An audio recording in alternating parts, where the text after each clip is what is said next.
যে নিজের আইডিকে রক্ষা করতে পারে নাই, সেই দেশের জনগণকে কিভাবে রক্ষা করবে? ফেসবুকে যেভাবে নারীদেরকে অবমাননা করা হয়, যেভাবে নারীদের যৌনাঙ্গ ছিঁড়ে ফেলতে চাওয়া হয়, সেটিতে তো আসলে তাদের সামষ্টিক যে মনোভাব পরিষ্কারভাবে বোঝা যায়। এখানে আমার মনে হয় কনফিউশনের কিছু নাই। যেই আমির নাকি নারীদের সম্মান করতে পারে না, সে কিসের আমির? যদি আমি কোনো ক্ষমতা থাকতাম তাহলে আমি এরকম আমিরকে আমি বহিষ্কার করে দিতাম। আইডি হ্যাকের যেই যুক্তি তো তারা আসলে দিতে পারেননি, এবং তারা আসলে যেই ঘটনার অবতারণা করেছেন সেটি কোনোভাবে আসলে বিশ্বাসযোগ্য না।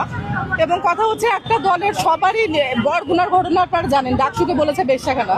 তাদের হচ্ছে নারী যেই টকশো বক্তা, তিনি হচ্ছে বলছেন যে নারীরা যদি সংসদে যায় সেটা নাকি ট্রফি হবে। এবং সর্বশেষ তাদের দলীয় প্রধানের আইডি থেকে এরকম একটি কথা। এবং আসলে ফেসবুকে যেভাবে নারীদেরকে অবমাননা করা হয়, যেভাবে নারীদের যৌনাঙ্গ ছিঁড়ে ফেলতে চাওয়া হয়, সেটিতে তো আসলে তাদের সামষ্টিক যে মনোভাব সেটি তো আসলে খুব পরিষ্কারভাবে বোঝা যায়। এখানে আমার মনে হয় কনফিউশনের কিছু নাই। আমরা নারীরা একেবারে নিরাপদ না কেন বলি, কারণ ইন্টারিম সরকারের যে টাইমটা, সরকার হিসেবে জামাত সবচেয়ে বেশি ক্ষমতা পাওয়ার এক্সারসাইজ করেছে স্বাধীনতার পর থেকে এখন পর্যন্ত। এবং জামাত ক্ষমতার কাছাকাছি থাকলে দেশকে তারা কোন পর্যায়ে নিয়ে যেতে পারে তার দৃষ্টান্ত আসলে আমরা বিগত 1.5 বছরের বেশি সময় দেখেছি। এবং আমার মনে হয় যে দেশের প্রত্যেকটি সচেতন যারা নারী আছেন, তাদের আসলে নিজেদের জীবনের নিরাপত্তা এবং নিজেদের সামাজিক এবং অর্থনৈতিক নিরাপত্তার জন্য সচেতন হয়ে জামাতের ব্যাপারে চূড়ান্ত সিদ্ধান্ত।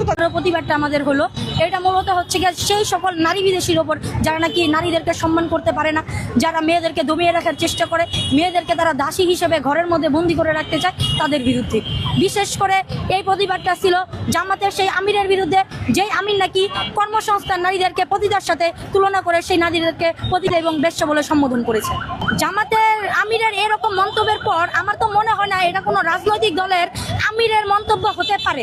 তাই তাকে আমি কোনো একটি রাজনৈতিক দলের বা ধর্মভিত্তিক রাজনৈতিক দলের আমির হিসেবে আমার তাকে আর কোনো সম্মান বা তার প্রতি কোনো শ্রদ্ধা ভক্তি কোনো কিছুই নেই। তাকে আমার তো মনে হচ্ছে যে যদি আমি কোনো ক্ষমতা থাকতাম তাহলে আমি এরকম আমিরকে আমি বহিষ্কার করে দিতাম। কারণ যেই আমির নাকি নারীদের সম্মান করতে পারে না, সে কিসের আমির?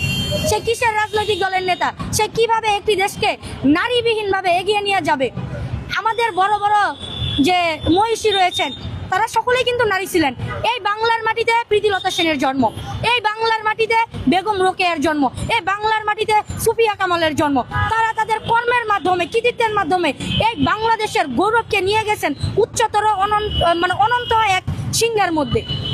তো সেই জায়গার মধ্যে মেয়েদের মাধ্যমে আমরা আমাদের বাংলাদেশকে যতটা গৌরবময় উজ্জ্বল জায়গায় আমরা নিয়ে গেছি, এই আমিরের এই বক্তব্যের পরে এরা তো আমাদের বাঙালি হিসেবে আমাদের লজ্জার যে আমরা এমন একজন রাজনৈতিক দলকে আমাদের দেশে রাজনীতি করার সুযোগ দিয়েছি যারা এই মেয়েদেরকে অসম্মান করে, মেয়েদেরকে তারা দামিয়ে রাখতে চায়। আমি ইতিমধ্যে বলেছি এবং আপনারাও জানেন, এখানে আপনারা যারা মিডিয়ার রয়েছেন, সোশ্যাল মিডিয়ায় কাজ করেন, সকলেই কিন্তু এখন সোশ্যাল যে কার্যক্রমগুলো আছে সেই সম্পর্কে অবগত। তো আমি বলবো একটি আইডি হ্যাক হলে কিভাবে 1 ঘন্টার মধ্যে সেই আইডিটা ফিরিয়ে নিয়ে আসা যায়।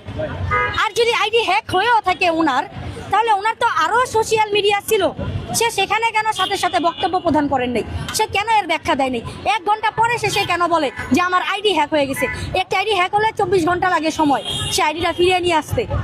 তার যদি এত প্রোটোকল থাকে যে সে 5 মিনিট 10 মিনিটের মধ্যে আইডি ফিরিয়ে নিয়ে আসতে পারবে, তাহলে সে তার প্রোটোকল দিয়ে সে আইডি কেন রক্ষা করতে পারে নাই? আর যে নিজের আইডিকে রক্ষা করতে পারে নাই, সেই দেশের জনগণকে কিভাবে রক্ষা করবে? এইসব বাহানা, ভণ্ডামি, আমির সাহেব আপনি এই নোংরামি ভণ্ডামির রাজনীতি বন্ধ করুন। মেয়েদেরকে সম্মানের জায়গায় নিয়ে আসুন, তাহলে আপনি সম্মান পাবেন। আর যদি মেয়েদেরকে আপনি সম্মান দিতে না পারেন, তাহলে আপনার মতো কোনো নেতা আমাদের দরকার।